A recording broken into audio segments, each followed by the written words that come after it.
The night my sister's illusions shattered didn't begin with an argument.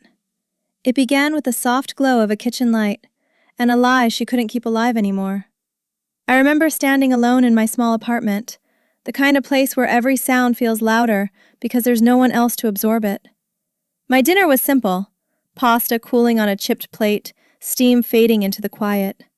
But the moment felt heavier than it should have. Maybe because I'd spent weeks watching my younger sister Lily drift further into a world she created online. Luxury rooftops she couldn't afford, designer bags she never owned, a lifestyle stitched together from borrowed reflections. From a distance, she looked radiant, enviable even. Up close, something in her eyes had started to flicker, like a candle fighting too hard to imitate a chandelier. And I knew, long before she admitted it, that she was drowning behind the shine. But sisters have a strange way of sensing when something is about to break. Our story doesn't begin with confrontation. It begins with quiet noticing. Tiny hesitations in her voice. Pictures posted without context. Messages unsent before I could reply. Little fractures that most people would scroll past, but not me. Not the person who once split a melted ice cream cone with her on a summer curb. Who knew the sound of her real laugh long before she learned how to pose one. What followed was a night that changed everything. One expensive dinner, one trembling signature, and one truth she'd been running from for far too long. If you're ready to hear how the illusion fell, and how something more honest took its place, make sure to subscribe so you don't miss the journey. The kitchen was quiet, in that way small spaces get after a long day. Soft, settled, almost breathing with you. I stirred pasta in a pot, letting the steam fog the window while the apartment light cast its thin halo across the dining table. It wasn't a fancy meal, just something warm I could eat while the city moved on outside. I'd grown into this quiet life, the kind where you learn the weight of your own company and stop apologizing for preferring small, steady things. The clink of utensils, the hum of the refrigerator, those were my dinner-time companions now. Nothing dramatic, nothing glamorous, just mine. I plated the food, sat down, and let the silence settle like an old friend, comfortable, familiar, a little too honest for its own good. My phone buzzed against the table, cutting the stillness in half. Lily's name flashed with the sparkle emoji she insisted on keeping. When I picked up, the screen filled with the glittering skyline behind her. She was at one of those rooftop restaurants where the napkins have more confidence than most people. "Do you like the view?" she asked, tilting her camera to show the city bleeding gold into the night. She looked bright, polished, expensive in a way that didn't quite match the girl I used to walk home from school with. "They know me here," she added, laughing like the world had always opened doors for her. I smiled back, though something in me shifted, an echo of distance widening quietly between us. While she talked about the cocktails named after constellations and the bartender who flirted just a little, my mind drifted back to the two of us sharing dollar ice cream from a street cart. We'd sit on the curb after school, swinging our legs, letting the summer drip down our wrists. Lily would always steal a bite from mine, saying hers tasted better even when it didn't. Those memories lived in soft colors, like sun-faded Polaroids tucked in a drawer. Watching her now, framed in neon glow and curated angles, I felt something tender and old stir inside me. The contrast was sharp, almost painful. The girl who once laughed with her cheeks full of ice cream now looked like someone rehearsing a role. The space between us wasn't just physical. It had shape now, edges. She moved through her stories like someone chasing approval in rooms that weren't built for her. Names of people I'd never met, places I'd never been, brands that had never crossed my grocery list rolled easily off her tongue. "You should come with me sometime," she said, though even she didn't sound convinced. I nodded, keeping my smile soft, but the truth settled low inside me. We didn't speak the same language anymore. Not really. She was reaching upward, stretching for something shiny, while I stayed grounded, hands warm from washing my own dishes. Somewhere between her describing a casual champagne tasting and the waiter greeting her by the wrong name, I noticed the small hesitations. Those tiny pauses that slip out when someone tries too hard to make a story airtight. Her laugh came a beat late. Her eyes flicked sideways before she answered simple questions. And though she smiled the whole time, there was a fragile tightness in it, like a ribbon pulled too hard, ready to snap. I didn't interrupt. I just listened, letting the details sort themselves in the edges of my awareness. Something didn't match. Something wasn't real. When the call ended, the kitchen light fell across the table again. Plain, steady, almost gentle. It made the wood grain glow in soft strokes, the kind of warmth that doesn't ask for attention. I stared at that light for a moment, thinking about the one shining above Lily's head in the rooftop restaurant, bright enough to blur everything underneath it. Here, the glow felt honest, unfiltered. Nothing to pretend for, nothing to hide behind. I sat back in my chair, letting the stillness fill in the spaces her call had unsettled. I didn't know it yet, but that quiet light would return to me many times before the truth finally stepped into the room. Later that night, I found myself scrolling through Lily's Instagram, the glow of the screen washing the room in cold light. Her feed looked like a magazine spread, designer bags perched on marble counters, blurry city lights behind perfectly angled selfies, captions lifted straight out of influencer playbooks. It was curated to the point of sterility, each square a performance rehearsed down to the breathing. But the more I looked, the more the seams showed. No tagged restaurants, no real locations, no friends in the frames, just Lily and an expensive world she walked through alone. I wasn't judging, I was noticing. And noticing has a way of opening doors you didn't mean to touch. One photo had hundreds of likes, Lily leaning against a railing in a dress I'd never seen her wear. A mutual friend commented beneath it, "When do we get the office tour? Curious where all the magic happens." They added a winking face, but the kind that wasn't really a joke. Lily replied with nothing but a laugh emoji, a bright yellow shield pretending everything was fine. I stared at that tiny symbol longer than I should have, seeing what she didn't say more clearly than what she did. Behind every polished moment was a silence she was hoping no one would question. I messaged her casually, the way sisters do when they want to slip in concern without starting a storm. "Work's going okay?" She responded instantly, "Crazy busy, VIP clients non-stop." I could almost hear the forced brightness, each word carefully placed to sound effortless.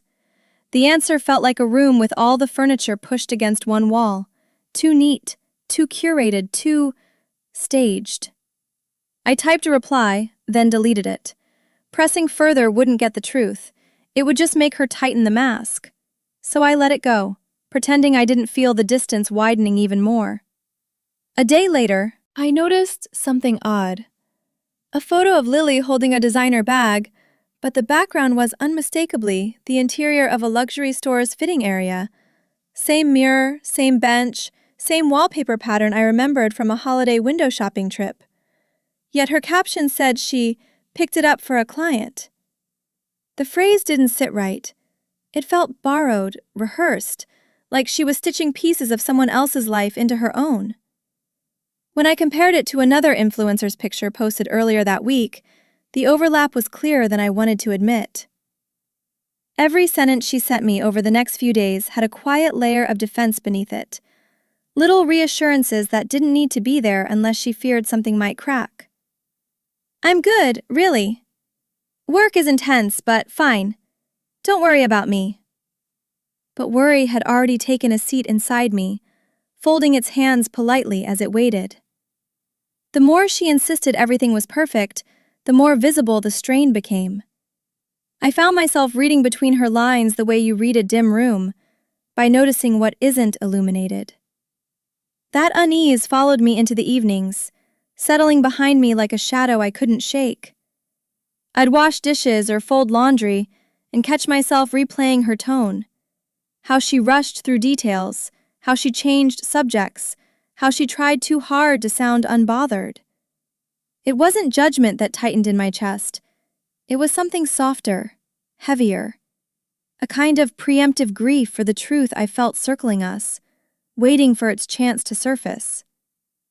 I didn't want to catch her in anything. I just wanted the real version of her to step back into the room. A few days later, curiosity nudged me into asking someone who actually knew Lily's daily routine. I ran into an old acquaintance of hers at a small cafe near my office, and after a few minutes of catching up, I slipped the question in gently. "She's doing well at her new job, right?" The woman blinked, confused at first, then shrugged. "I think she's working the night shift at a hotel, front desk, maybe housekeeping sometimes." The information landed softly but carried weight. It didn't match the polished version Lily had been presenting. I stirred my tea, letting the quiet of the cafe steady me as the pieces began rearranging themselves in my mind.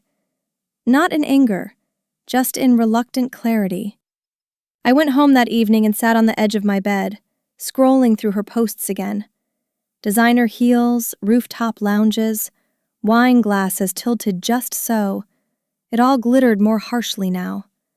The lifestyle she showed didn't align with a modest hotel salary. I felt a knot forming, slow and deliberate, as if my mind were finally catching up to something my heart had noticed long before. The contrast was too stark to ignore. Yet beneath the discrepancies, I felt something else, a protective ache. She wasn't lying to exploit anyone. She was lying to survive something inside herself. That night, while heading home from the grocery store, I saw her by chance. She was stepping off a bus, shoulders slightly hunched, uniform creased from a long shift. She didn't notice me. A few hours later, she posted a story of a taxi interior, city lights smeared across the window, captioned with a glamorous line about late-night rides. I watched the video twice, feeling a small crack form somewhere deep. Not because she lied, but because I could sense the exhaustion behind the performance. She was trying to be someone the world would applaud, someone she feared she wasn't allowed to be as she was. Walking home, I remembered a moment years ago when she stood in front of our shared mirror and whispered, "I just don't want anyone thinking I'm small." It wasn't dramatic. It was the kind of confession you only make when you're young and the world feels bigger than your name. That memory came back with an ache now, filling in the spaces of everything she'd been hiding. It made her rooftop nights and luxury captions make more sense, not as vanity, but as armor. The longer I sat with it, the clearer the truth became. She wasn't building a fantasy life because she wanted admiration. She was building it because reality made her feel invisible. She was cushioning her own insecurities with borrowed images and borrowed words, trying to outrun the fear that she wasn't enough. And suddenly, her silence, her deflections, her careful phrasing all clicked into place. She wasn't protecting a lie. She was protecting a wound. I lay awake for a while that night, letting the soft hum of the radiator fill the room as I pieced together a plan. Not to expose her, not to confront her, but to guide her toward something steadier, something real. It wasn't anger that moved through me. It was a quiet resolve, the kind that feels like stepping into a dim hallway and knowing a light must be turned on eventually. I didn't want to drag her into honesty. I wanted to walk beside her until she could face it herself. The next morning, my phone lit up with a message from Lily. It was short, hurried, almost whispered through text. "Chị ơi, this week I'm completely broke. Please don't tell anyone." Before I could fully take it in, the message vanished, unsent, swallowed by the screen as if it had never existed. But I'd already read it. The disappearance was its own confession, sharper than the words themselves. I stood there in my kitchen, the quiet pressing closer, feeling a cold, familiar awareness settle in my chest. She hadn't asked for money, she'd asked for secrecy. And secrets, especially the kind you erase, always pointed to something fraying beneath the surface. I set my phone down and tried to shake off the heaviness that followed, but the image of her withdrawing the message replayed over and over. It was the smallest glimpse behind her curtain, and it carried the weight of a truth she still couldn't speak out loud. I made myself a cup of tea, hoping the ritual would ease the tension, but even the steam rising from the mug felt like it was mirroring her vanishing words. She trusted me enough to type it, but not enough to let it stay. That told me more than any confession could have. I didn't reply. Not out of punishment, not out of pride, but because something inside me needed to see whether she would reach out again, whether she'd let honesty land this time, or retreat deeper into her glossy facade. So I kept quiet, giving space for the truth to choose its shape. The silence that followed felt intentional, a pause I allowed to expand just enough to learn from. People reveal themselves in the gaps, between what they say and what they erase, between what they want and what they fear. I wanted to understand which version of Lily I was being asked to hold. Later that afternoon, I met a friend for coffee at the park, a ritual we kept whenever life began sharpening its edges. I told her, carefully, about Lily's disappearing message, about the tension I couldn't name but couldn't ignore. She listened the way she always did, eyes steady, voice calm. "Maybe she's exhausted from pretending," she said, stirring her drink slowly. "Sometimes people get trapped in the version of themselves they think others want to see." The breeze scattered a few leaves across the path, and for a moment everything felt suspended. Truth, fear, the quiet ache between sisters. On the walk home, her words lingered. Maybe Lily wasn't avoiding me. Maybe she was drowning in the image she'd built, unable to step down without feeling the fall. It wasn't about false luxury or borrowed photos. It was about the fragile scaffolding she used to hold her worth together. I found myself thinking not of the pretense, but of what it must cost her to maintain it every day. And a thought surfaced, uninvited but steady. If reality was too harsh for her to face alone, maybe she needed a gentler way to meet it. By the time I reached my apartment, an idea had begun to take shape. Quiet, simple, nothing dramatic. Not a confrontation, not an intervention, just an opportunity.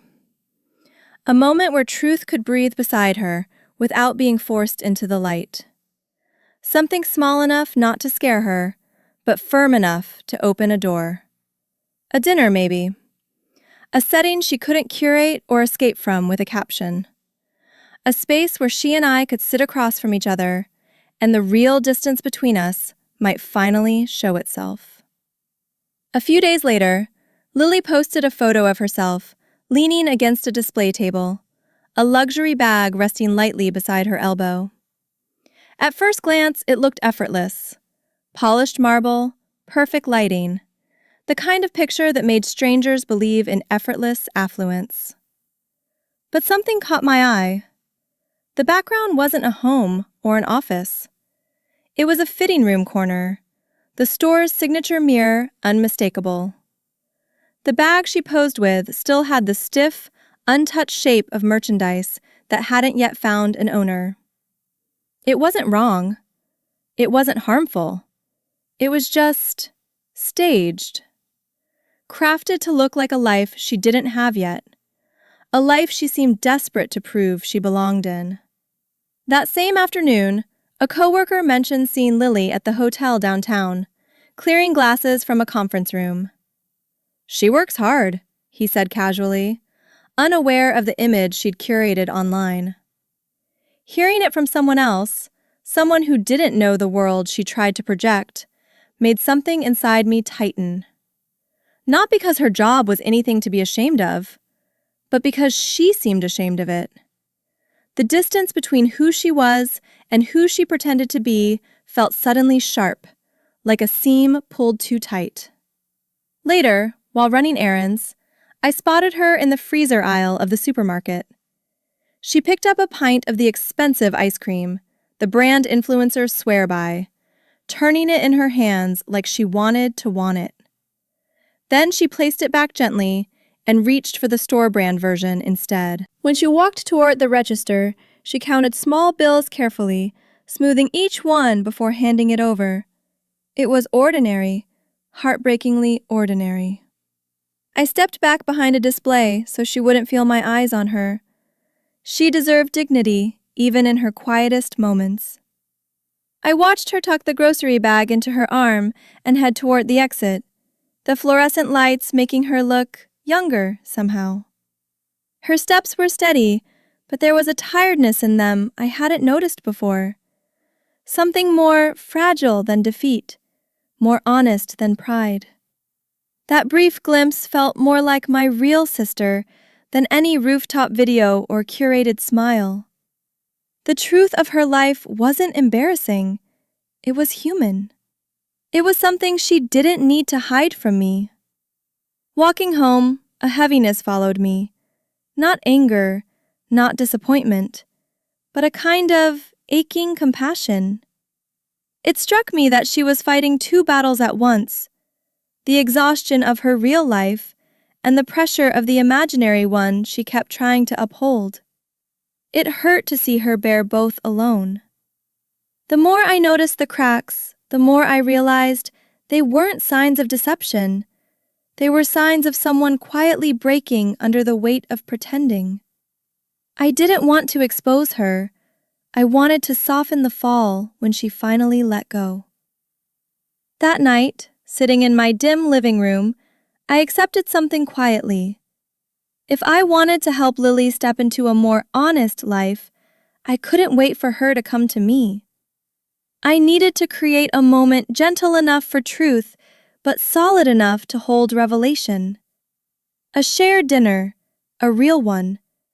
A place where the world she performed and the world she lived in could collide softly rather than shatter. It wasn't a trap, it was a chance. And I began planning it with a calm resolve, hoping she would meet me halfway. I called Lily that evening, keeping my voice light, as if the invitation were just another casual idea. "Let's go out for dinner this week," I said. "My treat. Somewhere nice. We haven't had a night out in forever." Her tone lifted instantly, almost too quickly. "Make it fancy, okay?" She giggled, the words playful, but edged with something hopeful. I told her I'd handle everything. She didn't question it. Maybe she wanted to believe I shared her taste for places lit by chandeliers and linen napkins. Maybe she just wanted a night where she didn't have to pretend she belonged, because someone else had already opened the door for her. Once we hung up, I opened my laptop and booked a table at one of the most expensive restaurants in the city. A place with velvet booths, chandeliers dripping light, and menus that didn't list prices unless you asked. I didn't choose it to shame her. I chose it because truth reveals itself when there's nothing to hide behind. No filters, no rehearsed angles, no quick exits. I didn't tell her the name of the place. I wanted her to walk in without a script, without time to build a story around it. That night, I took the neighbor's dog for a walk, letting the quiet hum of the neighborhood steady my nerves. The leash tugged gently with each sniff the dog took, grounding me in small, ordinary moments. I wondered if planning a night like this made me cruel or naive. There was a narrow line between helping someone see the truth and pushing them into it too abruptly. I didn't want to break Lily. I just wanted to ease the mask off her face long enough for her to breathe. Still uncertain, I called a friend, the same one who had listened in the park. She spoke softly, the way she always did when she was trying to keep me from spiraling. "As long as you're not trying to humiliate her," she said, "you're helping her see a world that doesn't punish honesty." I leaned against my kitchen counter, staring at the floor tiles as her words settled. It wasn't about proving her wrong. It was about giving her a place where she didn't have to act. Before bed, I sat with my thoughts, letting them drift through me. I promised myself I would stay calm, steady, gentle. No interrogations, no pointed comments, no dramatic reveals. Just presence, just truth. I didn't want her to feel cornered, only seen. There is a quiet kind of love that doesn't shout or demand. It simply stands near, holding a light to whatever someone is afraid to face. I decided that would be my role. In the dim stillness of my apartment, I stirred a late-night cup of coffee, listening to the soft clink of spoon against ceramic. The sound echoed lightly, a small reminder of the preparation happening not outside but within me. I wasn't planning a trap, just a moment. A moment where Lily and I could sit at the same table, without shadows, without performances, and let the truth find its own seat. The night was coming, and I felt ready for it. The evening of our dinner arrived with the kind of quiet tension that settles on your shoulders before you even leave home. I reached the restaurant 10 minutes early, wanting a moment to steady myself before Lily stepped into the scene. The place was dimly lit, warm gold light falling over velvet seats and gleaming silverware. Even the air seemed curated, soft music drifting in gentle waves, the kind that makes people lower their voices without realizing it. I sat down, palms resting on the crisp tablecloth, inhaling slowly. This wasn't about grandeur, it was about truth. Still, the anticipation pooled in my chest, a quiet thrum beneath my ribs. Lily arrived moments later, her entrance unmissable even in a room full of polished diners. She wore a fitted dress and heels that clicked with confidence, makeup brushed to precision. She smiled too brightly as she slid into the seat across from me. "This place?" she said, scanning the chandeliers overhead. "Honestly, it's pretty normal." Her voice carried louder than necessary, as if announcing she belonged here. But her eyes, sharp, restless, betrayed the nerves she tried to hide. For a moment, I saw the little girl she used to be, trying to look older in our mother's shoes. When the menus arrived, she opened hers with practiced ease, flipping through the pages as though she knew them by heart. But I saw the small flicker in her gaze, the way her eyes darted to the right side, searching for prices that weren't there. Her fingers tightened around the edge of the menu before she smoothed them out again. She kept her chin high, her tone playful. "Oh, I've had this before." Yet the strain in her posture told its own story. The restaurant was beautiful, but it was also a mirror she wasn't prepared for. I ordered only dessert, simple, understated, while she ordered a full entree and a glass of wine. She blinked at me, surprised. "Just dessert? Really?" she asked, lightly teasing but also genuinely thrown off. I shrugged with a soft smile. I wasn't that hungry. She nodded too quickly, returning to her polished demeanor as if afraid to leave space for questions. The waiter finished taking her order and stepped away, the quiet around us settling in layers. I could feel her adjusting, recalibrating, as though my small choice had shifted the ground beneath her. Her wine arrived, deep red and shimmering under the soft lights. She lifted the glass carefully, almost ceremonially, taking a slow sip before setting it down with a gentle clink. She looked composed, but the air around her felt tight, stretched thin by the effort it took to maintain her performance. I didn't say anything.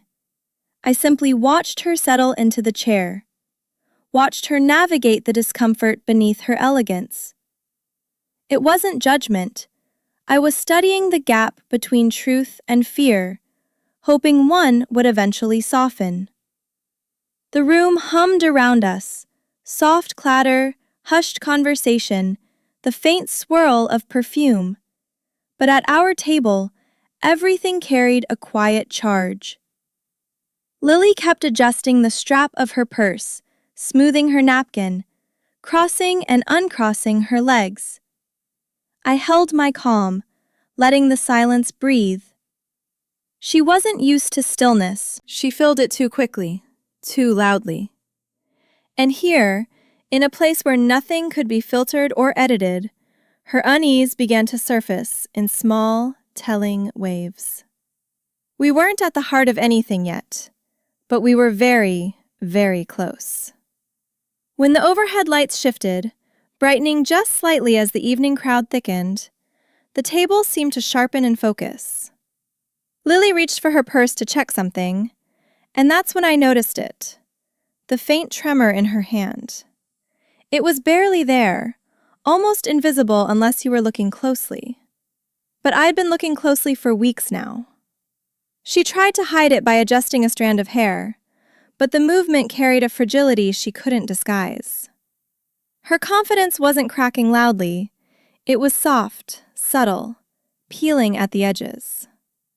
In the quiet glow of that restaurant, the truth didn't need to shout. It whispered through the smallest tremble. She let out a laugh, bright, exaggerated, bouncing too far across the table for the situation. "Everything here looks fine," she said, waving her hand as if she were a regular. The waiter beside us gave a polite nod, unaware of the intensity beneath her performance. She straightened her back, shoulders rising with a practiced elegance, lifting her chin just a bit too high. But her eyes flicked sideways, scanning the room as though searching for a reflection that would confirm she belonged. Every gesture she made felt borrowed, rehearsed from glimpses of other people's lives. The new light cast across her face revealed something unguarded, worry lingering in the tight pull of her mouth, tension settling in the corners of her eyes. Her makeup was perfect, but perfection has a way of showcasing fear rather than hiding it. She glanced at me, her expression flickering between poise and something more vulnerable. It was the kind of moment where you see the truth, not because someone confesses it, but because the mask finally becomes too heavy to hold in place. She looked away quickly, swirling her wine as if movement could scatter her nerves. I softened my voice. "How's work been? Still handling all those clients?" It was a gentle question, woven loosely enough for her to walk through honestly if she chose. She hesitated, a heartbeat too long, before answering. "It's been good, busy." Her throat shifted as she swallowed. "A lot of VIPs lately." The words came out clean but not anchored. I didn't challenge her. I didn't offer that I knew more than she thought. I let the silence between the question and her answer hang just long enough to reflect her unease back to her. Sometimes truth doesn't need confrontation. It needs space. She looked at me again, eyes skimming my expression for clues, for judgment, for anything that might confirm her fear. I gave her none. I held her gaze with calm neutrality, letting her see that I wouldn't push, wouldn't corner her. That kind of quiet unsettles people who depend on performance. She shifted in her seat, fingers brushing the stem of her glass again and again. The pressure she carried wasn't mine to name, only hers to reveal. And she knew I could feel it. That awareness alone made her breath quicken. Lily tilted her wine, watching the liquid slide along the glass instead of meeting my eyes. It was a small retreat, subtle but unmistakable. She didn't want the light, literal or figurative, catching her too directly.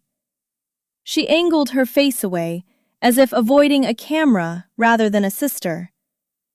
The room around us continued in its quiet, polished rhythm, but at our table, something had shifted. It was the first moment where her practiced elegance faltered, just enough to show me the truth was no longer comfortable staying hidden. And once truth stirs, it doesn't settle back easily. Lily launched into a story before the silence could settle too long, her words tumbling out in a quick, breathless stream. She spoke about a new contract she was managing, a high-end client with impossible standards, endless meetings, constant demands. But the details didn't land right. They came too fast, stitched together without the natural pauses of truth. She described things she couldn't quite name, places she'd supposedly been but couldn't fully picture. It wasn't malicious, it was survival. layer upon layer of improvisation, built from the fear that honesty might make her small. I listened, letting her talk, the same way you'd let someone balance on a tightrope, even when you know they can't stay up forever.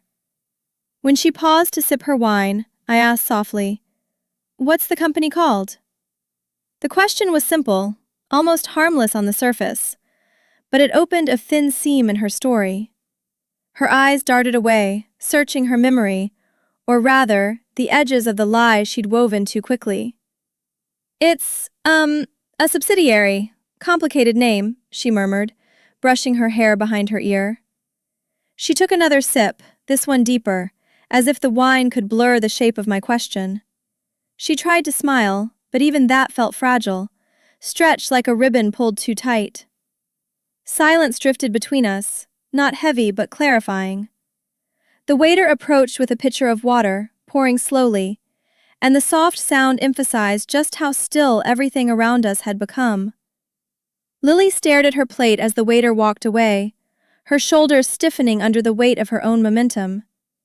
She didn't realize how obvious it was, how her voice had thinned, how her stories had begun to fold under their own weight. I didn't press. I let the silence do its work. Sometimes truth shows itself most clearly when there's nowhere left for it to hide. I glanced down and noticed her shoes. From across the room they looked expensive, sleek, pointed, elegant. But up close, the soles told a different story.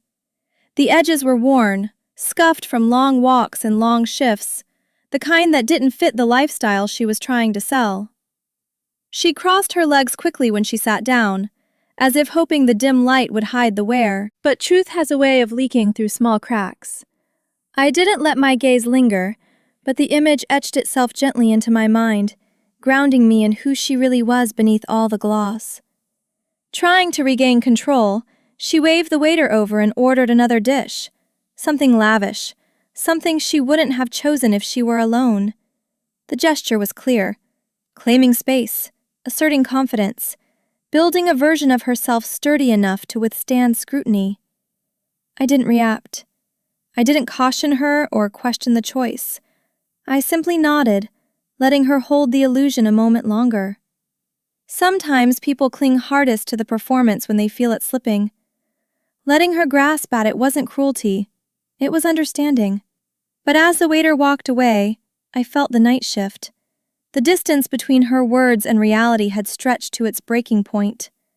The truth, quiet, patient, inevitable, was edging closer, ready to take its seat at the table whether she invited it or not. I watched her settle back, her breath a little too shallow, her gaze skimming past mine. There was no need to push.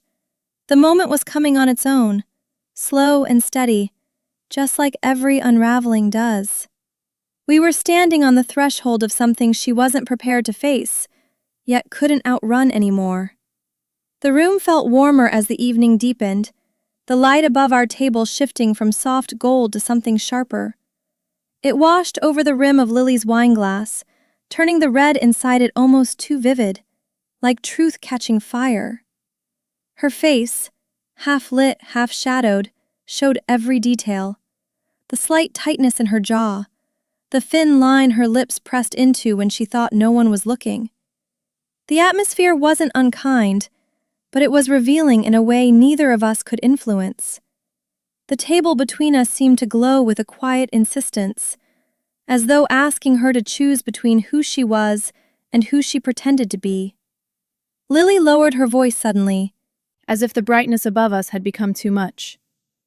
"You're okay covering your part, right?" she asked.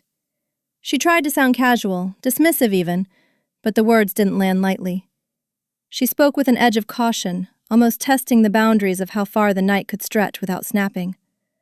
Her eyes flicked to the menu again, though she'd already ordered.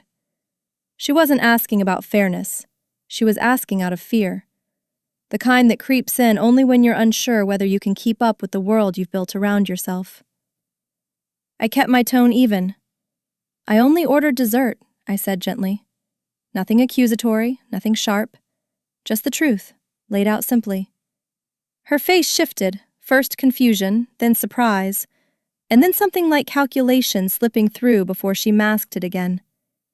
The words had unsettled her in a way she hadn't prepared for.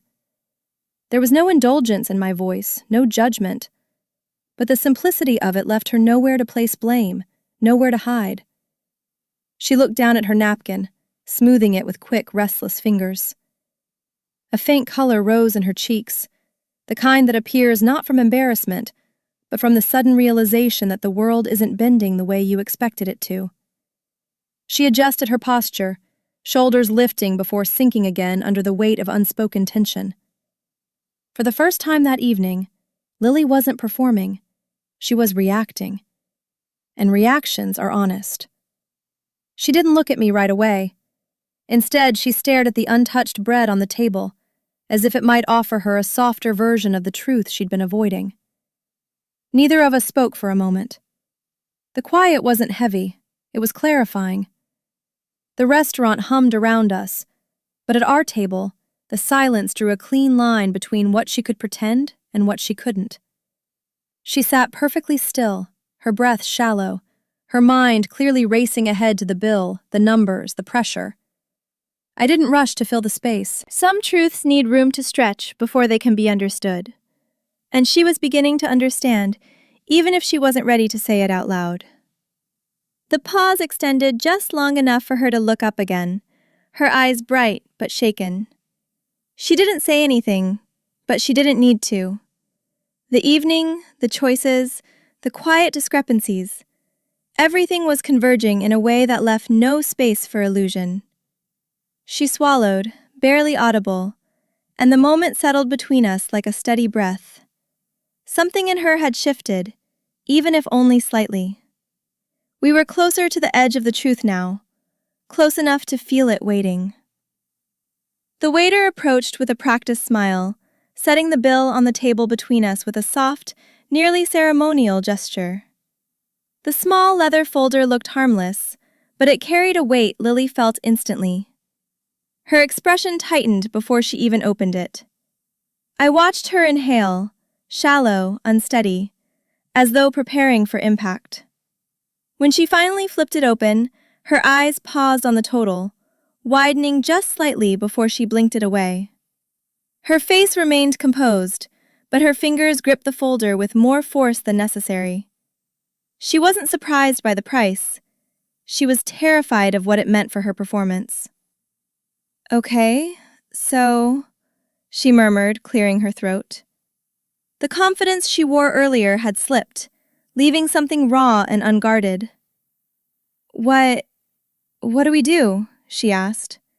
It came out barely above a whisper, coated with reluctance, as if admitting uncertainty would unravel everything she'd built.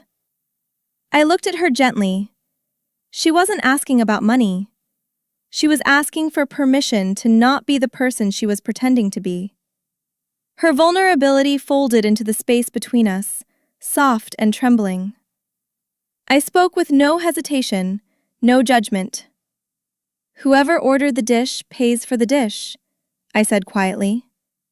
It was a simple principle, fair, steady, rooted in reality. Not cruel, just true. Her eyes flickered with something like disbelief, then embarrassment, then something deeper, fear mixed with exhaustion. She nodded, but the motion was small, almost reluctant, like her neck resisted acknowledging the boundary she hadn't expected to meet tonight. She lowered her gaze and reached into her purse, fingers searching through pockets and folds, pulling out bills and cards with a kind of frantic precision. For a second I looked away, giving her privacy, allowing her to gather herself without the pressure of my eyes. Her shoulders hunched slightly, and I could feel the quiet storm inside her building. Not a loud crash, but a trembling collapse. She wasn't angry at me. She was confronting the reality she'd been outrunning. The room around us carried on, clinking glasses, muted conversations, waiters gliding from table to table. But everything near Lily seemed to still. She counted the money twice, maybe 3 times, her hands uncertain, her breath quickening. I didn't intervene. She needed this moment. Not to fall, but to finally slow down enough to feel the imbalance she'd been living in. Her heel tapped lightly under the table, a staccato beat betraying her nerves. She blinked rapidly, steadying herself in small, trembling increments. When she finally looked up, her eyes were shiny, not with tears, but with the realization that the night had moved beyond her control. She didn't speak. She didn't have to. Everything in her posture told the story. The weight of pretending had become too much to carry. The unraveling wasn't dramatic. It was quiet, deliberate, and achingly human. I sat with her in that stillness, knowing the moment just before truth arrives is the most fragile one of all. Lily picked up the pen the waiter had left inside the bill folder. The soft click it made echoed louder than it should have, slicing through the quiet between us. Her hand hovered above the line for a moment, trembling ever so slightly before she pressed the tip to paper. I watched her shoulders drop, not in relief, but in surrender. The kind that doesn't come from defeat, but from being too tired to hold up the weight of a mask any longer. As she signed her name, her eyes fell, dimming in a way that didn't match the restaurant's warm glow. For the first time all evening, she wasn't pretending. She was simply exposed. When she finished, Lily let out a shaky breath and whispered, "I didn't think it would be this expensive." The words came out small, like they belonged to a younger version of her, the one who used to borrow my jackets, the one who cried over scraped knees and bad grades. She wasn't whining. She wasn't blaming. She was just admitting something she'd never dare admit in front of anyone else. Her voice cracked ever so slightly, and she caught it with a quick swallow, trying to pull herself together before everything spilled out. I leaned in slightly, keeping my tone soft. "You don't have to be rich for me to love you," I said. No grand lecture, no pointed message, just the truth, steady and quiet. Her lower lip trembled, the shine in her eyes rising to the surface but not falling. She looked away, blinking fast, trying to hold the tears where they were. Vulnerability is strange like that. It doesn't break you, it breaks you open. And there she was, caught between holding her facade and letting it collapse, unsure which option hurt less. Her breathing turned shallow, the kind that happens when someone is trying desperately not to cry in public. She clenched her jaw, but her hands betrayed her, fingers curling into the napkin on her lap. "I just didn't want anyone to look down on me," she murmured, barely audible. The honesty in that sentence pierced deeper than any confession she could have crafted. She wasn't afraid of poverty. She was afraid of smallness, of being invisible, of being dismissed before she ever had the chance to prove herself. I placed my hand on the table, not reaching for hers, not demanding closeness, just offering presence. "You don't owe the world a perfect version of you," I said. She stared at the linen between us, eyes glossy, jaw shaking with the effort to hold herself together. The truth had finally surfaced, raw and trembling, and she was meeting it with the kind of courage that doesn't look like bravery from the outside, but feels like it on the inside. The room remained steady, but she wasn't, and that was okay. In that quiet, something inside her shifted.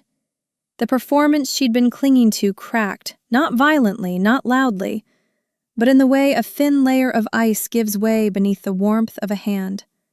She exhaled, long and unguarded, the truth settling over us both like a necessary weight.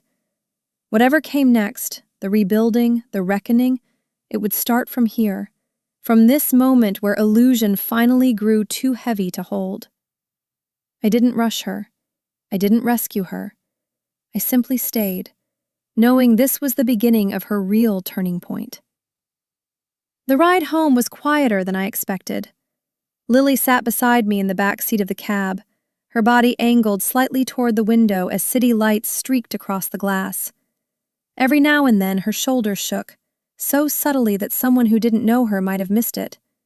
But I saw it. I felt it. She tried to hide her face with her hair, wiping quickly at her eyes each time the driver hit a red light. Her breath trembled, shallow and uneven. She wasn't sobbing. This was the kind of crying that comes from exhaustion, from reaching the end of pretending.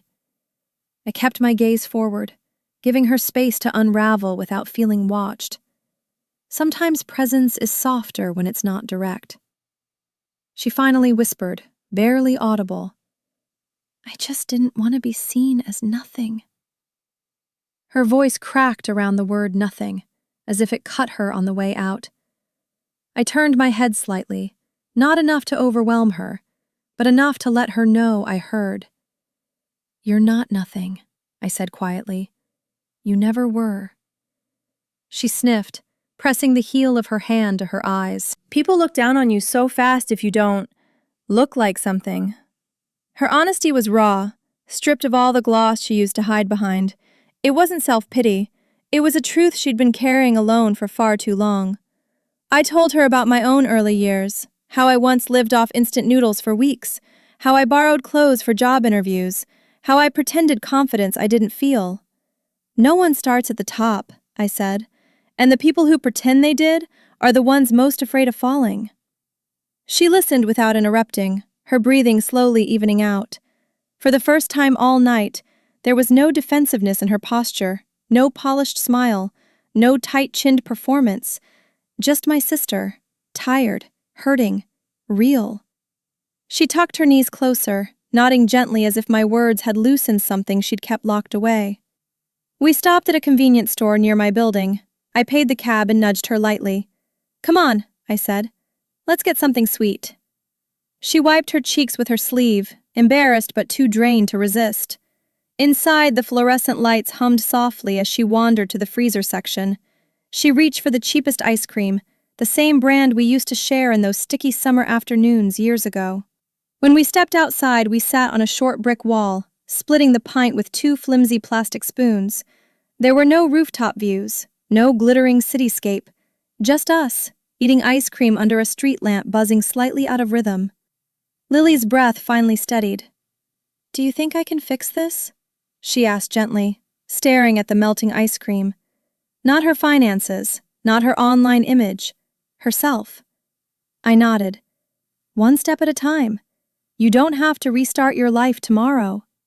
She exhaled, long and shaky, as if releasing months of pressure in one breath. She leaned her shoulder lightly against mine, something she hadn't done in years. It felt like both an apology and a plea for reassurance. As we walked toward my building, her steps were slower, more grounded. The night air felt softer somehow, carrying a sense of newness even in its chill. She wasn't fixed. She wasn't transformed. But the walls she'd built around herself had begun to lower, inch by inch, breath by breath. And beside her, I could feel something shifting back into place between us. Not the past version of our bond, but something sturdier, something earned. The road ahead would be long, but for the first time, she was facing it without the shield of illusion. The next morning, I called Lily and suggested something simple. Try writing down everything you spend for a week, just to see it clearly. She hesitated on the other end, the silence stretching long enough for me to hear her uncertainty. "I'm scared to look at it," she finally admitted, her voice soft, almost embarrassed. I understood. Sometimes the truth of our habits feels heavier than any bill. "It's just information," I said gently. "Nothing more." She exhaled slowly, the kind of exhale people make when they're preparing for something uncomfortable but necessary. "Okay," she whispered. "I'll try." It wasn't a triumphant moment, just a small, fragile step toward honesty. That evening, she texted me a photo of a small notebook she'd bought. The cover was plain, the kind sold near the register for a few dollars. "This is what I'll use," she wrote. I could feel the tremble behind the message. She wasn't just writing expenses.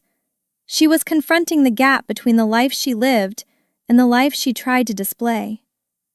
"Good start," I replied, keeping my tone light. She sent back a nervous emoji, the kind she used when she didn't know how to say she felt overwhelmed.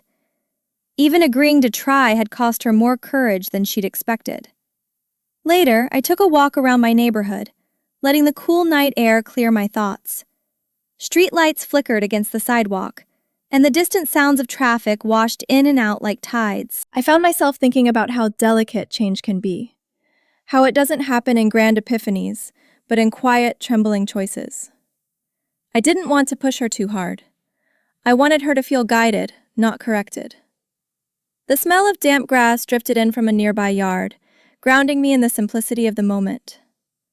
As I reached the corner near my building, my phone buzzed. A message from Lily. Please don't give up on me. No emojis, no theatrics, just a bare, vulnerable sentence. I stopped walking. Streetlight glow blurred at the edges as I reread the words. There was something breaking open inside her, a softness, an honesty she'd kept sealed for so long it had begun to shape her fears. She wasn't asking for rescue. She was asking for companionship on a road she finally saw she needed to walk. I texted back, I won't, and you don't have to do this perfectly. The dots appeared immediately, then disappeared, then appeared again. It took her almost a full minute to type a single reply. Thank you. I could almost hear her saying it out loud, tentative and full of relief. The message felt like the first brick laid on a new foundation. Not stable yet, not complete, but intentional. She was choosing honesty over image, even if her hands shook while doing it. That night, I sat by my window, watching the faint glow of the city stretch across the horizon. Change had begun, quietly, subtly, without fanfare. Lily was trying, really trying, and for the first time in a long while, the distance between us felt navigable. She wasn't fixed, she wasn't finished, but she had stepped into the beginning of her truth. And beginnings, no matter how small, carry their own kind of hope. Lily arrived at the little cafe near my office, holding a small notebook against her chest like it was something delicate. She found me in the corner booth, slid into the seat across from me, and placed the notebook on the table as if revealing a confession. Her hands hovered over it for a moment before she finally pushed it toward me. I wrote everything down, she said, voice steady but thin. I nodded, letting her take the lead. She opened the notebook herself, showing rows of numbers, coffee, snacks, bus fare, beauty products, small splurges that added up quicker than she'd ever acknowledged. Her shoulders tightened as she flipped through the pages. It's worse than I thought, she murmured. The waiter set our drinks down gently, my coffee, her tea, and the quiet tap of the spoon against the cup seemed to soften the air a little. Lily wrapped her hands around her mug, grounding herself in the warmth. I didn't realize how much I was trying to impress people I don't even talk to, she said. Her voice carried a fragile honesty, the kind that comes only after you finally allowed yourself to stop performing. She glanced at me, waiting to see judgment, disappointment, anything sharp. I gave her none, just calm, patient presence. Her eyes softened, relief flickering briefly before doubt returned. She traced a finger down one of the pages. I also have debt, she whispered. Not huge, but more than I can pay off quickly. She swallowed hard. I was scared to tell you. Her admission wasn't dramatic. It was quiet, resigned, shaped by the months she'd spent hiding the truth from herself. I took a slow sip of my coffee before answering. We'll sort it out one step at a time. No lectures, no pity. Just a plan she could hold without feeling crushed. She nodded slowly, the tension in her jaw easing just enough for her to breathe deeper. Her eyes glistened as she stared at the open notebook. I thought, if I looked expensive, people would treat me better. She smiled weakly, the kind of smile that breaks your heart because of how hard someone tries to hide their hurt behind it. But pretending just made me more tired. I rested my hand on the table again, not reaching for hers, just anchoring us in the same space. You don't have to impress anyone to be worth something, I said. Her breath caught, and she pressed her lips together as though holding herself in place. She sat back, exhaling slowly. I didn't expect you to be so calm about it. Her voice carried a mixture of gratitude and disbelief. I thought you'd be disappointed. I shook my head gently. I'm proud of you for being honest. She blinked rapidly, catching a tear with her fingertip before it fell. I've never really been honest with myself, she admitted. Not like this. The moment felt small, but it wasn't. It was a turning point, a quiet correction in the direction her life had been drifting. She closed the notebook gently, as if sealing a promise rather than hiding a secret. Thank you, she whispered. Not out of obligation, but from somewhere deep, someplace tired and relieved and hopeful all at once. She looked at me with eyes that held gratitude instead of fear. I really needed this. Her voice softened around the words, settling into something true. As we finished our drinks, I felt the shift settle between us, a subtle, steadying shift. She wasn't just acknowledging her mistakes, she was choosing to face them with clarity. And that choice, quiet as it was, marked the beginning of her rebuilding. Within a week, I noticed something different on Lily's social media, not in what she posted, but in what she removed. Entire rows of glamorous photos disappeared overnight. Rooftop cocktails, designer bags, luxury mirrors she never owned. The digital version of her life thinned out, revealing blank spaces where the performance used to be. She didn't mention it to me, but I saw the shift quietly, the way a wall comes down one brick at a time. When I asked how her day was, she simply replied, refreshing. No explanations, no cover-ups. Just that one word, light and unburdened. Her silence about the deletions felt intentional, not secrecy, but a soft goodbye to the illusion she'd been carrying. A few friends messaged her, confused. Did you get hacked? One asked under a now empty grid. Another replied, where's your glow-up content? Lily told me later she just laughed, typing back, no, just cleaning up. She didn't defend herself. She didn't scramble to preserve a story. She let the questions hang, the way you do when you've stopped performing for an audience that wasn't clapping for the real you anyway. The simplicity of her response carried a kind of quiet courage. She was learning to live without the shadows she used to hide in. One evening, she came to my apartment with a laptop tucked under her arm. Can you help me fix my resume? She asked. There was nothing defensive in her tone now, no pretended expertise, just openness. We sat at my kitchen table, far from any luxury setting, and went line by line through her work history. As she talked about her actual responsibilities, I saw sparks of real competence. Late-night shifts she managed alone, customer problems she resolved, the small leadership moments she never thought counted. This is real experience, I told her. You've done more than you give yourself credit for. She looked surprised, almost shy, then nodded slowly as the truth sank in.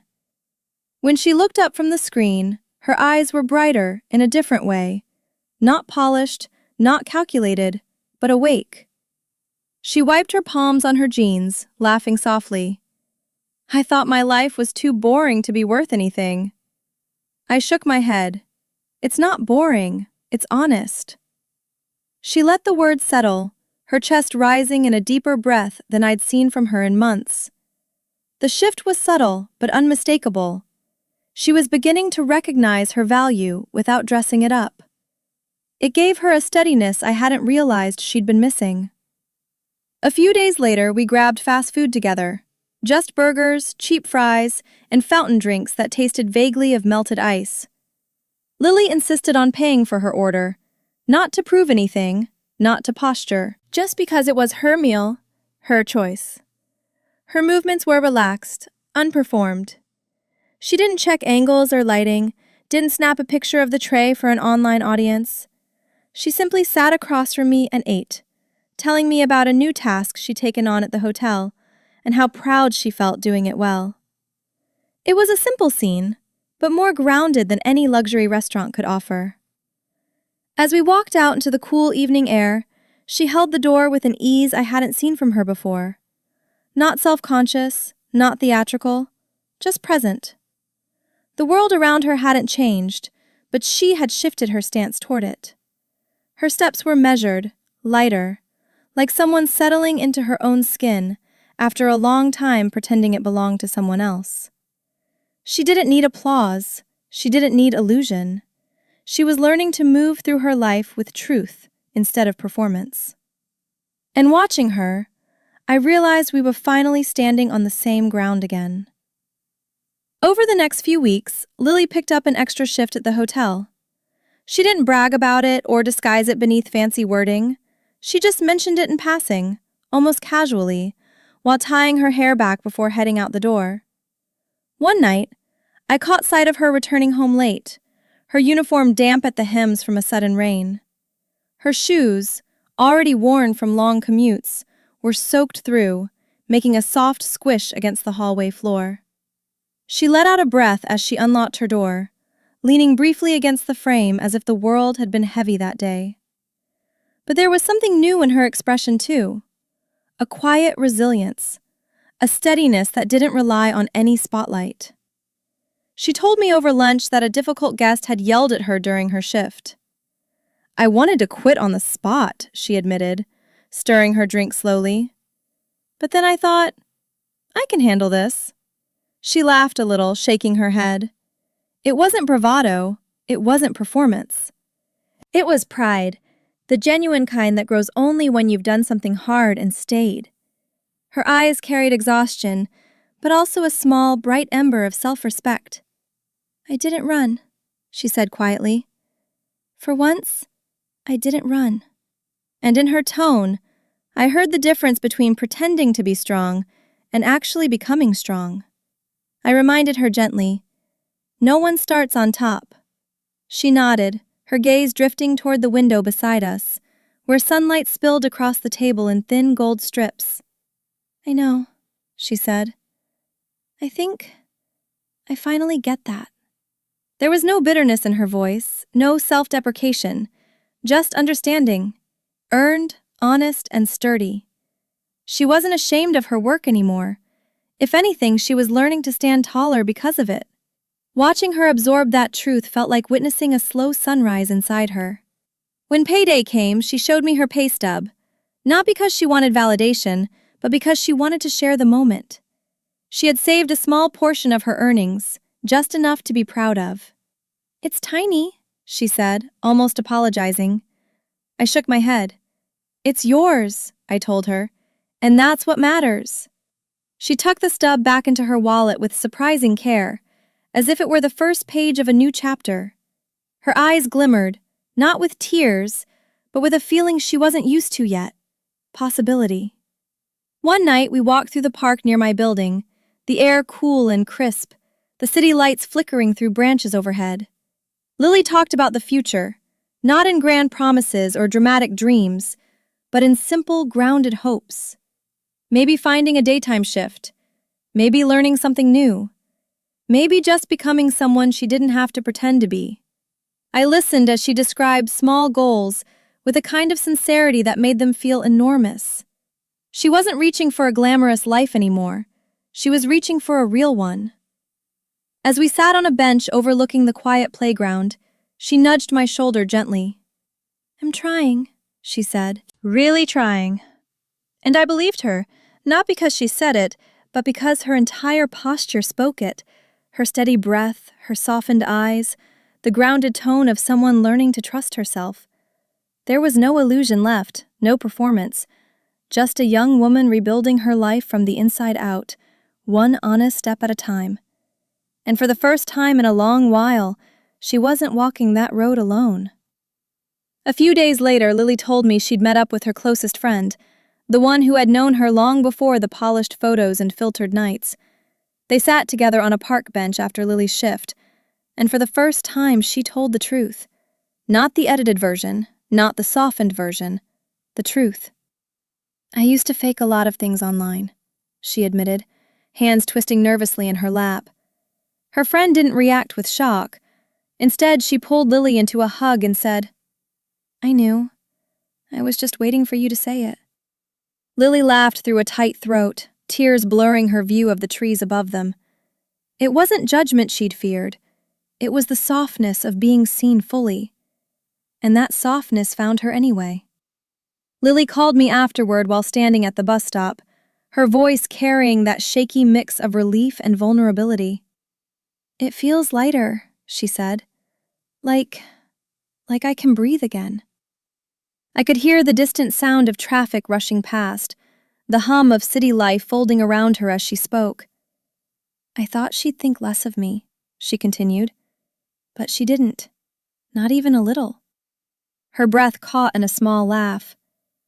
"Maybe I made everything harder than it needed to be." There was no self-pity in her tone now, just realization. Honest, human realization. I could picture her clearly even without seeing her, standing beneath the yellow glow of the bus stop lamp, uniform still creased from work, hair damp from a misty evening. And yet she sounded brighter than she had in months. "I'm proud of you," I told her. "Telling the truth isn't small." She exhaled, long and warm, as if letting go of a weight she'd been carrying pressed tight to her ribs. "I was scared the truth would break everything," she said. "But it didn't." She paused. "It actually feels peaceful." She took another breath. "I think I want to start posting real things." I didn't interrupt. "Like my late shifts, or the coffee I actually drink, or, I don't know, normal stuff?" She laughed softly. "It sounds silly, but I want the people in my life to know me, the actual me." Her voice held a kind of cautious hope, as though she were still testing the idea on her tongue. Behind it, I heard something important, a desire to exist without hiding, a desire to live without the constant weight of pretending. That evening, she uploaded a short story to her social media, a picture of her dinner, a simple bowl of noodles on her tiny kitchen table. The caption read, "Learning to appreciate where I really am." No emojis, no filters, no borrowed glamour. It was the first time in years she'd shown her life without dressing it up. When the notifications started trickling in, small hearts, supportive comments, her face lit up with something different from pride, something closer to alignment. The gap between her real life and her projected life finally began to close. Later, she sent me a voice message. "I feel like I'm finally stepping into myself." Her voice was quiet, steady, almost disbelieving. "It's not perfect, but it's real." I listened twice, letting the warmth of her transformation settle in. She wasn't running anymore. She wasn't pretending. She was beginning to live a life she didn't need to hide from, not in shadows, not behind screens, not in the fragile armor of borrowed luxury. And as I sat in my living room, hearing her footsteps forward, I realized she was becoming someone stronger than she'd ever allowed herself to be. A few days later, Lily told me she'd met up with her closest friend, the one who had known her long before the polished photos and filtered nights. They sat together on a park bench after Lily's shift, and for the first time, she told the truth. Not the edited version, not the softened version, the truth. "I used to fake a lot of things online," she admitted, hands twisting nervously in her lap. Her friend didn't react with shock. Instead, she pulled Lily into a hug and said, "I knew. I was just waiting for you to say it." Lily laughed through a tight throat, tears blurring her view of the trees above them. It wasn't judgment she'd feared. It was the softness of being seen fully. And that softness found her anyway. Lily called me afterward while standing at the bus stop, her voice carrying that shaky mix of relief and vulnerability. "It feels lighter," she said. Like I can breathe again." I could hear the distant sound of traffic rushing past, the hum of city life folding around her as she spoke. "I thought she'd think less of me," she continued. "But she didn't. Not even a little." Her breath caught in a small laugh. Maybe I made everything harder than it needed to be. There was no self-pity in her tone now, just realization. Honest, human realization. I could picture her clearly even without seeing her. Standing beneath the yellow glow of the bus stop lamp, uniform still creased from work, hair damp from a misty evening. And yet she sounded brighter than she had in months. I'm proud of you, I told her. Telling the truth isn't small. She exhaled, long and warm, as if letting go of a weight she'd been carrying pressed tight to her ribs. I was scared the truth would break everything, she said. But it didn't. She paused. It actually feels peaceful. She took another breath. I think I want to start posting real things. I didn't interrupt. Like my late shifts, or the coffee I actually drink, or, I don't know, normal stuff? She laughed softly. It sounds silly, but I want the people in my life to know me, the actual me. Her voice held a kind of cautious hope, as though she were still testing the idea on her tongue. Behind it, I heard something important, a desire to exist without hiding, a desire to live without the constant weight of pretending. That evening, she uploaded a short story to her social media, a picture of her dinner, a simple bowl of noodles on her tiny kitchen table. The caption read, "Learning to appreciate where I really am." No emojis, no filters, no borrowed glamour. It was the first time in years she'd shown her life without dressing it up. When the notifications started trickling in, small hearts, supportive comments, her face lit up with something different from pride, something closer to alignment.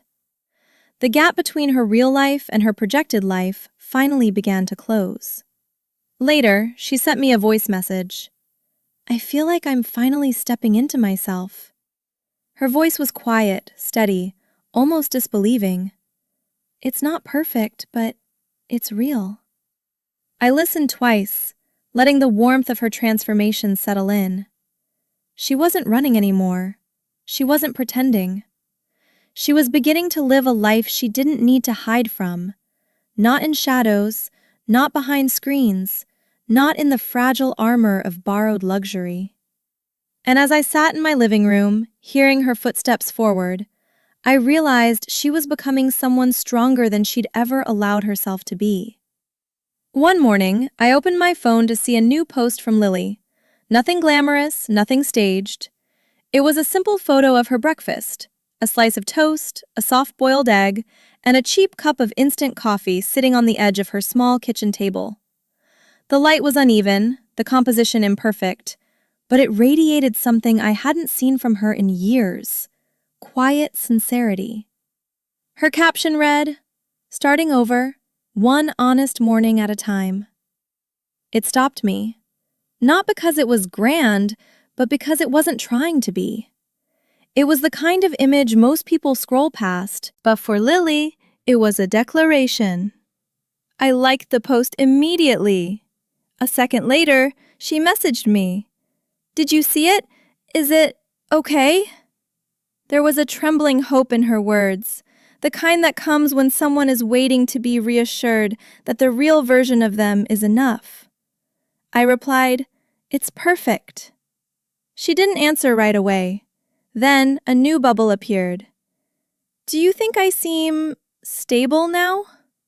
I smiled to myself, not because the question was funny, but because it was profoundly human.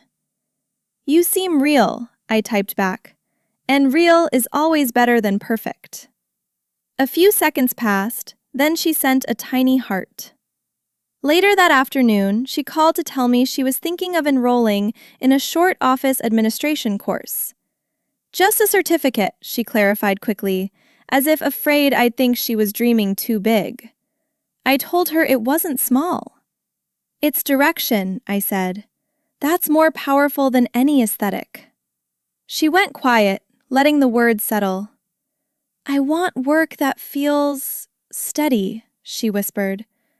"I don't want to keep scrambling to look successful. I want to become someone who is.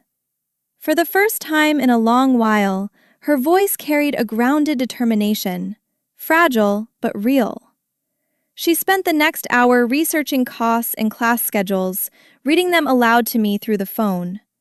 I heard her flipping pages, tapping her calculator, adding numbers with more seriousness than she ever applied to her old pretend lifestyle.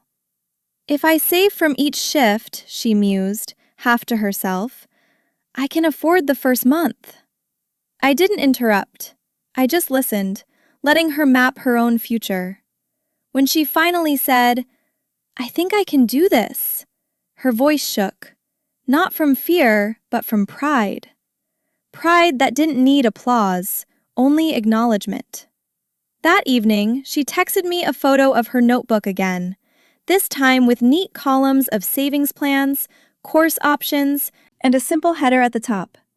Steps to build my life. It was a far cry from the dream board she used to create from cut-out luxury magazines. This was practical, grounded, humble. But more importantly, it was hers. She wasn't performing for anyone. She wasn't trying to impress. She was beginning to trust the shape of her own effort. The difference was undeniable. As I read through her messages, I felt something warm unfold in my chest. Not triumph, not victory, just a quiet, steady pride. Lily wasn't pretending anymore. She was choosing the harder path, the slower one, the one that didn't come with applause or envy, but it was the path that would hold. She was rebuilding herself not from filters or fantasies, but from truth. And standing at that threshold, she looked, finally, like someone stepping into adulthood with her eyes open. This was her becoming, and it was beautiful in its simplicity. Lily didn't wait long. 2 days after our conversation, she messaged me a photo of a printed enrollment form, her name typed neatly at the top, the course listed below it. Office Administration Certificate Program. I did it, she wrote, her excitement barely contained within the punctuation. She paid the initial fee herself, even keeping the receipt tucked into the folder as though it were a trophy. When she came over that evening, she showed it to me with a shy pride, holding the paper like something fragile and earned. It's small, she said, but it's mine. I shook my head gently. It's not small, I replied. It's a beginning. And beginnings, especially self-funded ones, carry a quiet kind of victory. Classes started the following week. Each day, she juggled her hotel shifts with evening lectures. She'd come home exhausted, smelling faintly of coffee and cleaning agent, but her eyes carried an unmistakable spark. I understood everything today, she'd say, dropping her bag by the door. Even the boring parts. She'd laugh, rubbing her sore feet, but there was pride woven into every word. Real pride. Not the kind that came from staged photos or borrowed luxury, but from effort, comprehension, and genuine progress. She wasn't chasing admiration anymore. She was chasing competence. We met on Wednesdays after her class, at a small bakery that always smelled like warm bread. I'd bring my laptop, she'd bring her notes, and we'd sit side by side going over concepts, filing systems, spreadsheets, scheduling, communication skills. She struggled sometimes, frowning at her workbook with a stubborn determination that made me smile. I'm going to get this, she'd mutter, tapping her pencil against her lip. Even if it kills me. But it never came close to killing her.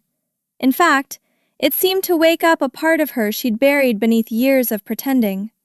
One evening, after reviewing a particularly tough chapter, she leaned back in her chair and sighed happily. I never thought learning could make me feel capable. The word lingered between us. Capable. It was a far stronger feeling than glamorous ever gave her. She didn't need validation from strangers anymore. She didn't need admiration from people who didn't know her. She was discovering the sturdiness of real work, of earned skills, of a future shaped not by illusion, but by consistency. It changed the way she carried herself, straighter spine, calmer eyes, quieter confidence. A few nights later, she told me something that surprised us both. I don't think I want a fancy job, she said. I just want one that makes sense. One where I can breathe. She traced the rim of her cup slowly. I don't need to be impressive. I just want to be stable.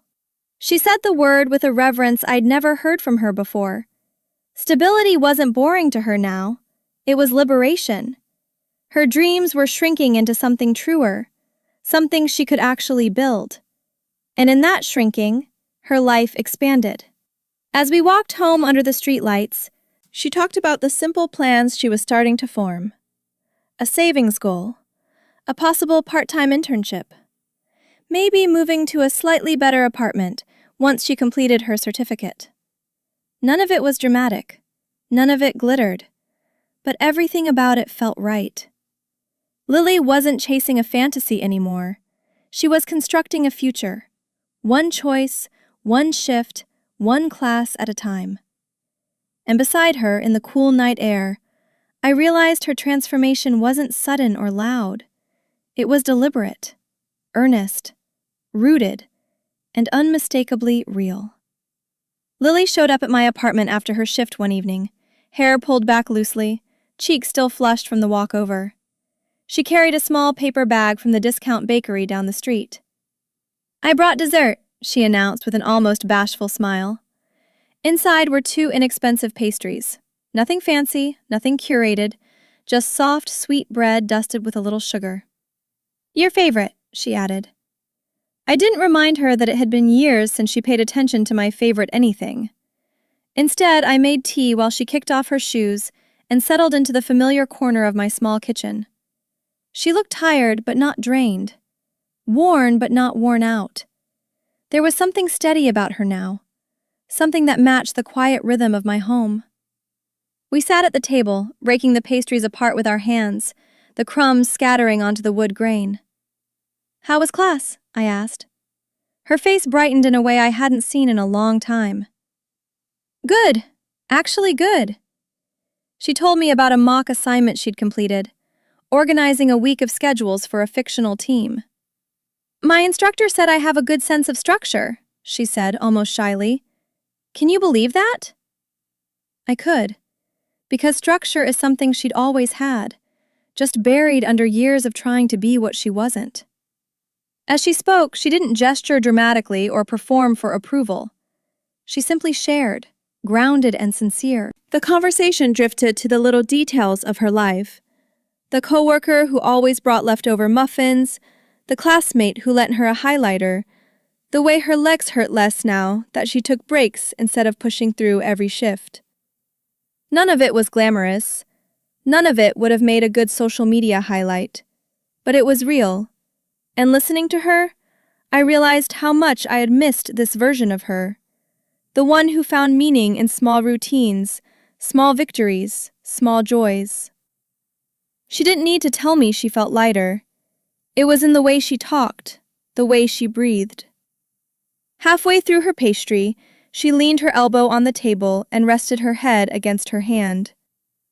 "I feel comfortable," she said. The word hung in the air, warm and gentle. Not triumphant, not dramatic, just true. She looked around my kitchen, the mismatched cups, the scratched table, the single overhead bulb casting soft shadows. "I used to hate quiet places," she admitted. "They made me feel like I wasn't doing enough," she sighed. "Now it feels peaceful."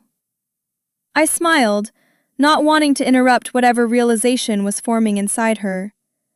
Her relationship with the world had softened, and in that softness, she'd found room to breathe. I watched her sip her tea, her shoulders dropping as she sank further into herself. Not hiding, not shrinking, just resting. "I think I'm okay now," she said. And she meant it.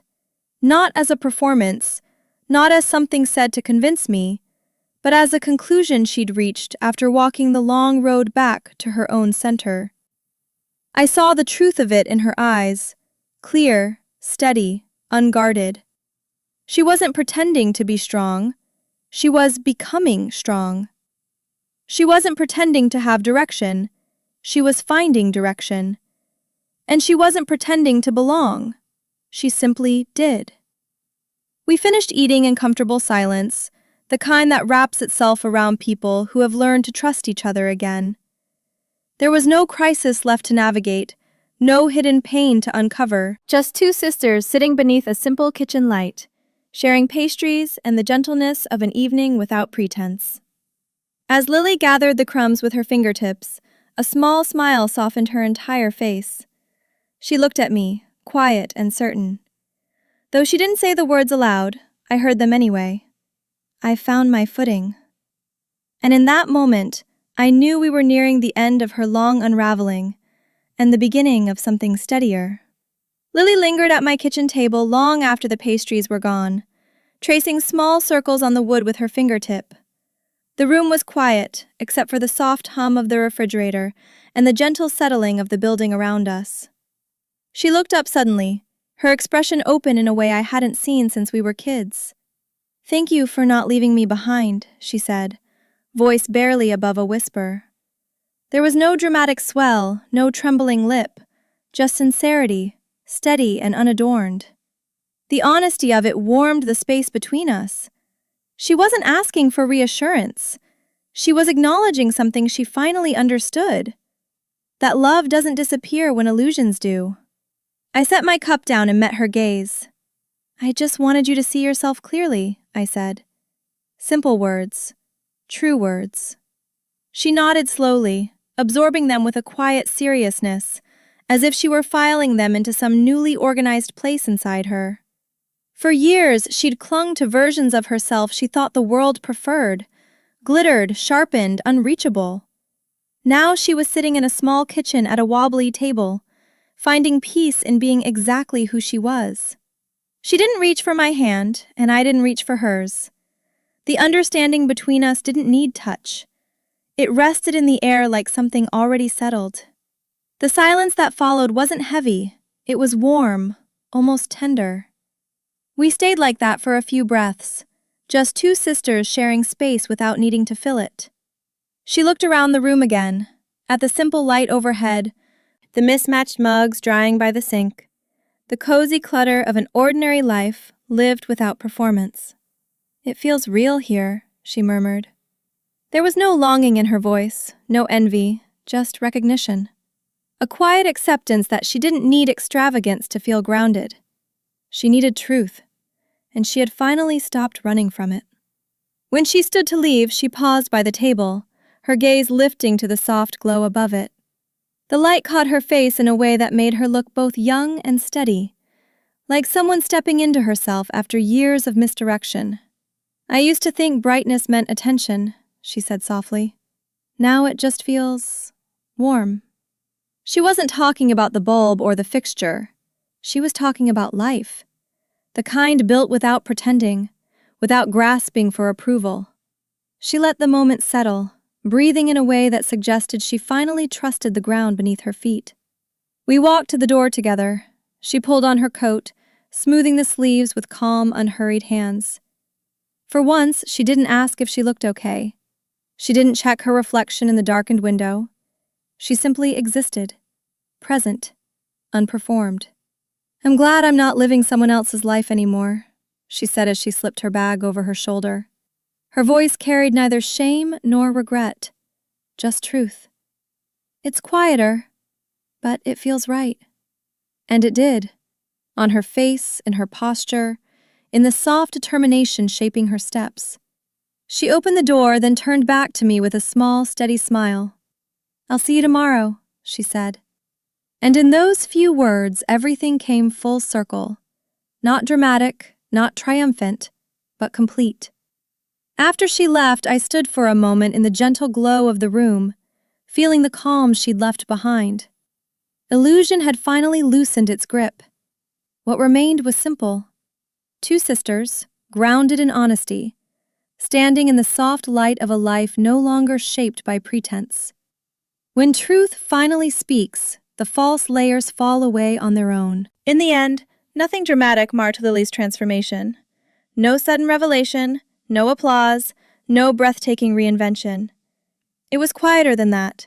Soft steps on solid ground, honest mornings, Small victories that didn't need an audience. She learned how to breathe without pretending, how to stand without performing, how to choose a life that belonged to her instead of one borrowed from strangers online. And somewhere along the way, our relationship settled into something steadier. Two sisters, no longer divided by illusion, but connected by truth. I watched her grow into her own strength, not the glossy, fragile kind she once chased, but the kind built from effort, humility, and the quiet courage to start again. When she smiled now, it wasn't staged. It reached her eyes. It stayed. If her journey reminds you of someone you know, or of a version of yourself you once had to let go of, leave a comment below. I'd love to hear your thoughts. And if stories like this speak to you, if you want more quiet truths and emotional journeys, don't forget to subscribe to the channel. Your support helps these stories continue, and helps more people find the courage to live honestly, just like Lily did.